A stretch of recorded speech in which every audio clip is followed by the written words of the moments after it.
তার রেখে যাওয়া সন্তান আতিকুল আলম শাওনকে করি আপনারা তাদের চড়ায় ভোট দিয়ে খুরশিদ আলমের আত্মা সুস্বাস্থ্য আজকে যারা এখানে বসে আছেন সকল নেতৃবৃন্দের সহযোগিতায় আমরা চাচ্ছি, আপনারাও চাচ্ছেন এই চান্দিনার একটি সুন্দর রাজনৈতিক দল, যে রাজনৈতিক দল খুরশিদ চেয়ারম্যান সাজিয়ে গেছেন। সাথী ও বন্ধুরা, দীর্ঘক্ষণ আমাদের দলের নেতৃবৃন্দ আপনাদের কাছে বক্তব্য দিয়েছে।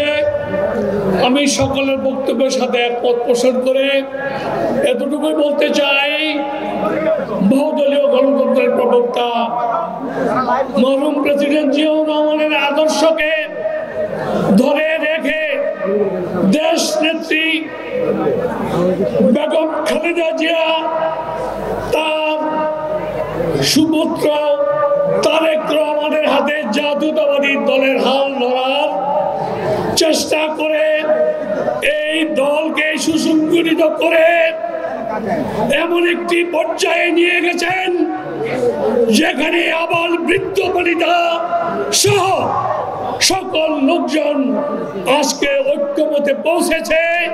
জাতীয়তাবাদী দল বহুদলীয় গণতন্ত্রের প্রবক্তা মরহুম প্রেসিডেন্ট জিয়াউর রহমান ব্যক্তি থেকে হতে পারে না। তাই আমি আজকে যার স্মরণ সভায় এখানে উপস্থিত হয়েছি, আমি আপনাদের কাছে বলতে চাই, এই খুরশিদ চেয়ারম্যান সাহেব অনেক ত্যাগ তিতিক্ষা করে এই দলকে সাজিয়েছিলেন। এই দলের অনেক গুণগ্রাহী লোক আজকে এখানে উপস্থিত আছেন। এই দলের রেদওয়ান সাহেবও একজন এমপি ছিলেন, কিন্তু রেদওয়ান সাহেব আজকে এই বিএনপি ছেড়ে তিনি কোথায় গেছেন? এলডিপিতে চলে গেছেন। আপনি এলডিপিতে যাওয়ার পরে এই বিএনপির হাল ধরেছিল কে? খুরশিদ আলম।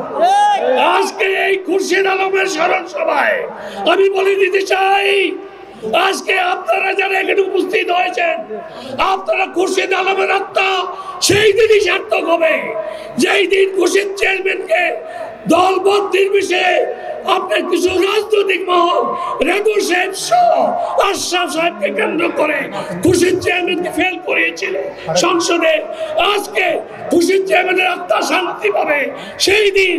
আজকে যদি আমরা এই দলকে ভালোবেসেছি, যেহেতু তার রেখে যাওয়া সন্তান আতিকুল আলম শাওনকে করি আপনারা তাদের চড়ায় ভোট দিয়ে খুরশিদ আলমের আত্মা সুস্বাস্থ্য আজকে যারা এখানে বসে আছেন সকল নেতৃবৃন্দের সহযোগিতায় আমরা চাচ্ছি, আপনারাও চাচ্ছেন এই চান্দিনার একটি সুন্দর রাজনৈতিক দল, যে রাজনৈতিক দল খুরশিদ চেয়ারম্যান সাজিয়ে গেছেন, সেই রাজনৈতিক দলকে পরিস্ফুটিত করে সুন্দরভাবে ঢেলে সাজানোর জন্য আতিকুল আলমের শাওনের হাতে ধানের ছড়া দিয়ে আমরা আমাদের এই চান্দিনাকে একটি সুন্দর চান্দিনা, একটি প্রতীকী চান্দিনা করে তুলব। এতে কি আপনারা রাজি আছেন? আমি আমার বক্তব্য না বাড়িয়ে আপনাদের সকলের হাতের সাথে হাত মিলিয়ে এতটুকু বলতে চাই, আসুন আমরা এই দলকে যারা ভালোবাসি, আতিকুল আলমকে যারা আমরা ভালোবাসি, আমরা আবারও আগামী সংসদ নির্বাচনে দানের ছড়ায় ভোট দিয়ে আতিকুল আলমকে সংসদে পাঠাবো।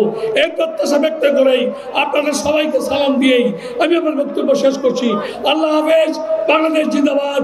বাংলাদেশ জাতীয়তাবাদী দল ও অঙ্গ সংগঠন জিন্দাবাদ।